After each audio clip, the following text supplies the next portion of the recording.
Alors, quelques nouvelles du Mercedes EQB, donc ses prix démarrent à 64 150 euros pour la version 4 roues motrices, 350 formatique donc, 7 places. Donc sur cette version, 292 chevaux de moteur, le couple maxi est de 520 Nm, la batterie une capa utile de 66,5 kWh comme le QA du coup, 419 km WLTP.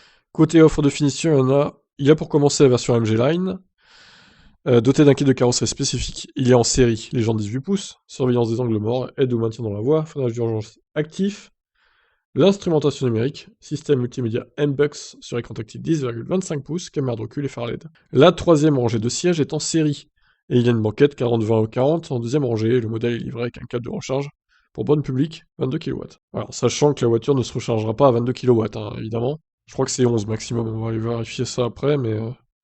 Donc 64 150 euros, pas de bonus.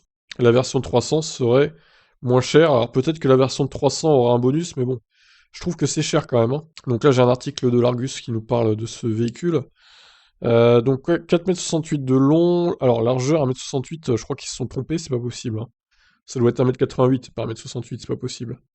Hauteur 1,70 m, tandis que l'empattement mesure 2,83 m.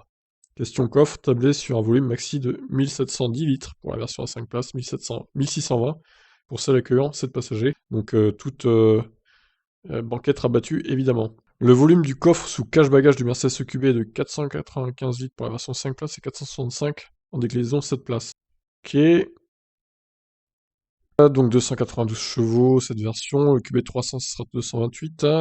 Par la suite, Mercedes indique qu'un modèle d'architecture traction EQB 260 viendra par la suite enrichir l'offre vers le bas afin de baisser le ticket d'entrée.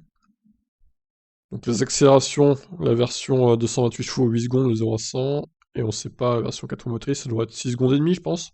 Temps de recharge en courant alternatif 5h45, ouais, donc ça doit être du 11 kW a priori, vu que la batterie fait 66,5, et courant continu 32 minutes pour le 0 à 100, 0 à 80%, même si là c'est pas précisé. On doit pouvoir atteindre 100, 110 kW peut-être en pic, ce qui est bien, mais sans plus, c'est pas non plus la folie quoi. Voilà, donc alors concurrent direct du QB pour moi c'est le modèle Y, qui aura aussi une version 7 places. On peut pas dire que son concurrent ça sera le modèle X parce que du coup il est beaucoup plus gros le modèle X. Je pense qu'il a vraiment affronté le modèle Y, donc voilà. Pour moi il est trop cher ce Mercedes face à un modèle Y qui est quand même plus puissant. Alors c'est peut-être un peu moins bien fini le modèle Y, mais bon, plus d'autonomie aussi le modèle Y, hein. Au moins 100 km de plus, un minimum, donc ouais, je suis pas sûr que ce soit le bon tarif là pour ce Mercedes EQB. Pas sûr que ça se vende beaucoup. Voilà, donnez-moi votre avis là-dessus. Ciao.